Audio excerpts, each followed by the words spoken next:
తనను తన కుటుంబ సభ్యులను ఎన్ని ఇబ్బందులు పెట్టినా తగ్గేదే లేదని BRS MLA pilot Rohit Reddy స్పష్టం చేశారు.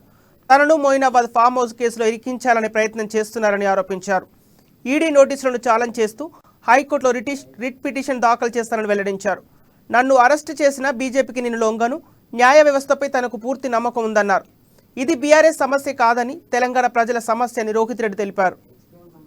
అయితే ఆశ్చర్యకరమైన విషయం ఏంటంటే ఈ కేసులో కంప్లైనెంట్ గా ఉన్న నన్ను పిలిచి విచారించడం జరిగింది. మరి ఎవరైనా కానీ అక్యూజ్లను ముందుకు పిలిచి విచారణ జరపడం అనేది మనకు అందరికి తెలిసిన విషయం. మరి ఇక్కడ అటువంటి జరగకుండా ఇక్కడ ఉల్టా మరి కంప్లైనెంట్ ని పిలిచి విచారించడము అనేది ఒక విడ్డూరం అని చెప్పి నేను ఈ సందర్భంగా ప్రజలకు తెలియజేస్తా ఉన్నా. అయితే ఇప్పుడు ఆ 2 రోజులు నన్ను విచారించడము, ఈ అభిషేక్ ని పిలిపించి విచారించడము, వాళ్ళు అనుకున్నది ఏది కూడా వాళ్ళకు అనుకున్నట్టు వాళ్ళకి జరగలేదు. ఇక ఇప్పుడు వాళ్ళు రూట్ మార్చి దీంట్లో ముఖ్య సూత్రధారుడైన నందకుమార్ని మేము విచారిస్తామని చెప్పి వాళ్ళు కోర్టుల ఒక అపీల్ దాఖలు చేయడం జరిగింది. ఈ అపీల్లో చాలా క్లియర్ గా అసలు ఈ కేసు ఏంది, ఈ కేసులో ఉన్న సబ్స్టెన్స్ ఏంది అనేది మరి వాళ్ళు ఈడీ డిపార్ట్మెంట్ వాళ్ళు హైకోర్టు మన లోవర్ కోర్టులో దాఖలు చేసిన అపీల్ కాపీ ఇది విచారణ